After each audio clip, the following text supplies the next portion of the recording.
Hello, everyone. It is Dr. Nicole Rochester, board certified pediatrician, TEDx speaker, professional health advocate, and the CEO of Your GPS Doc.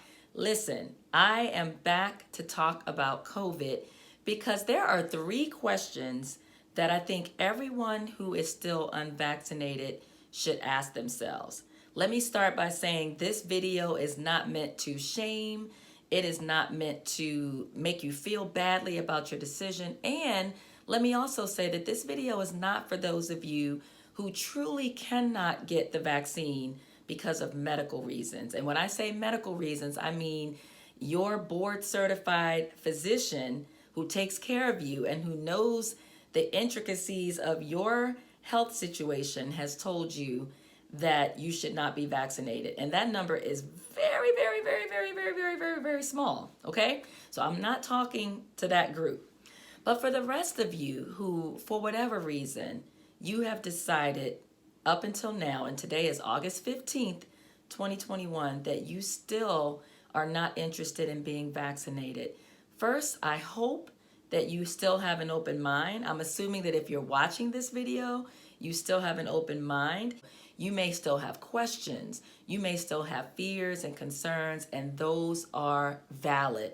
So like I said in my last video last week, there are sources of information where you can go to clarify information and to answer some of those questions. But I want you to ask yourself 3 questions today, okay? For anybody who is unvaccinated. And again, it's not because your physician told you that you shouldn't get it. 3 questions that I want you to ask yourself. The first question is, are you in excellent health? Now, I'm asking these questions because I have been in these clubhouse streets, on these Facebook streets, on these Twitter streets, Instagram streets, and I am just seeing all kinds of things and hearing all kinds of things about people who are claiming that they don't need to get the vaccine because they are healthy. So I want you to ask yourself, are you in excellent health? I didn't say, are you in good health? Are you in fair health? I said, are you in excellent health?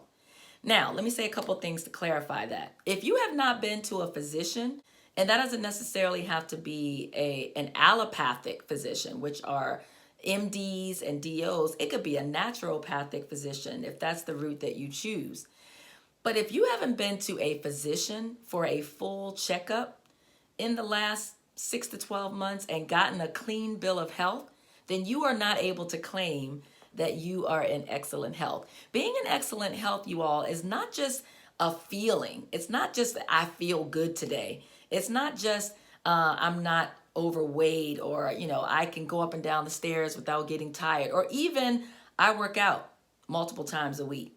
Those things are healthy behaviors, but that doesn't necessarily mean that you are in excellent health. And as a physician, please let me tell you that there are people who die every day from heart attacks who were thin, who exercised, who ate well because of family history and other things that we're not going to get into in this video. And that's the reason why regular preventive medical care, which I know we don't talk about enough, is incredibly important. So if you have not seen a doctor, have not had a checkup, have not had a physical exam, some blood work, things that truly let you know that you are in excellent health, then the answer to that question is actually no, or at least I don't know, okay? It is really important because, first of all, let me say that even people who are in excellent health, as you all hopefully know and believe, are contracting COVID. But we do know that those who are in excellent health are generally less likely to progress to serious disease requiring hospitalization, and they're definitely less likely to die. Now, you also hopefully know that with the Delta variant, everything is changing. Delta is going buck wild. And so we are seeing deaths in otherwise healthy people. But thank God that is still relatively rare. Okay? So again, have you had that checkup? Another thing is, are you overweight? Now, I'm raising my hand right here. You all, I have gained about 12 to 13 pounds during COVID after initially losing a few pounds at the beginning of COVID. And I know that I still, even as a physician, I don't eat as perfectly as I should. I don't work out as much as I should. So, again, are you really in excellent health?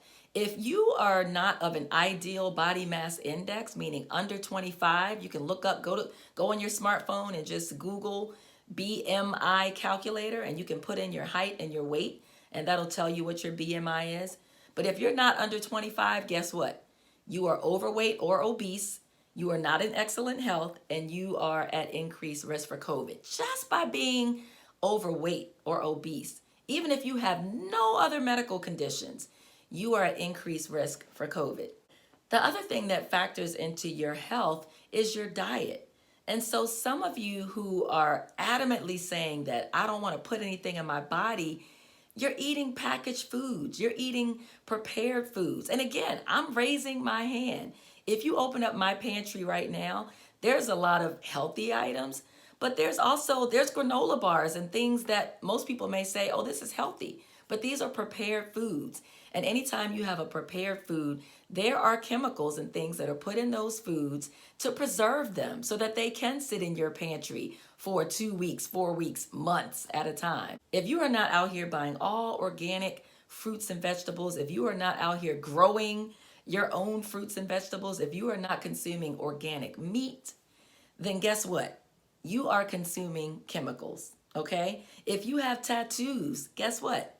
There are chemicals in your body. And again, this is a no judgment zone, but I'm just trying to help frame some of the comments that I am hearing and seeing by those who have decided not to be vaccinated, okay? You have indeed ingested chemicals. I guarantee it. You have indeed breathed in chemicals.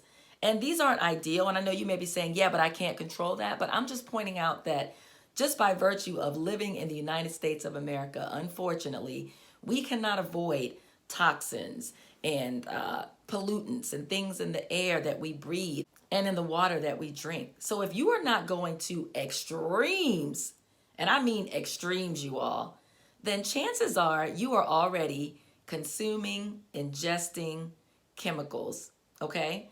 And while I am not negating the fact that it's important for all of us to be vigilant and to do that as least as possible, this vaccine, as we've talked about, and I have other videos about this, so I'm not going to go into all the ingredients today, but it is safe.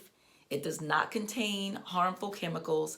It will not alter your DNA. It will not make you infertile. It does not have a microchip, okay? And you cannot get COVID from the vaccine. So let me just say that. All right, so question number 1 is, are you in excellent health? Question number 2 that I want anyone who is unvaccinated to ask themselves is, do you have health insurance? Many of y'all out here are literally taking a gamble by not getting the vaccine. And so if you're going to gamble, you need to understand the stakes. God forbid if you are one of the unlucky ones who happens to contract COVID. And God forbid if you happen to have an illness that's serious enough that, let's just say you have to go to an urgent care center or an ER. We're not even going to get to the hospital stay yet. The average cost of an urgent care visit for somebody without insurance is, we're going to say, the low hundreds, maybe 150, 175. Now, ER visits, we're talking several $100s. And that's just the base visit. If you get blood work done, if you get a chest x-ray done because you're coughing or you're having trouble breathing or you have a fever, guess what? That adds on to those costs. And if you don't have health insurance, you have no buffer for the cost of your medical care should you contract COVID. And then let's say that the worst scenario happens and you actually end up having to be hospitalized. Do you all understand the cost of 1 day in an intensive care unit? Tens of thousands of dollars. 1 day. 1 day on a regular hospital floor. Thousands of dollars. Multiple days, you all, and you can easily hit a 100,000 plus bill. And I'm not saying this to scare you all. This is the reality. This is why medical debt is the number 1 reason that Americans file for bankruptcy. So you need to ask yourself, as you're out here saying, I'm going to take my chances, do you have health insurance? Will you even have the means to cover the care that you may require should you get sick. And by the way, maybe you won't get sick, but maybe you'll pass it to your mom, your dad, your wife, your husband, your significant other, your kids, somebody else who lives in your household. Do they have health insurance? All right, that's question number 2. Question number 3 is, do you have a big fat savings account? Because if you don't have health insurance, you're going to need one in order to cover your medical bills. If you do have health insurance, chances are only a portion of your medical bills will be covered. And I have lots of videos on my YouTube channel about health insurance, understanding health insurance, deductibles, co-pays, co-insurance. So we're not going to get into the details, but suffice it to say that even if you have good health insurance, the chances that you will still have to pay something out of pocket are almost 100%. So do you have a big fat savings account? And for those of you with no health insurance, I mean, like I said, it could cost you hundreds of thousands of dollars.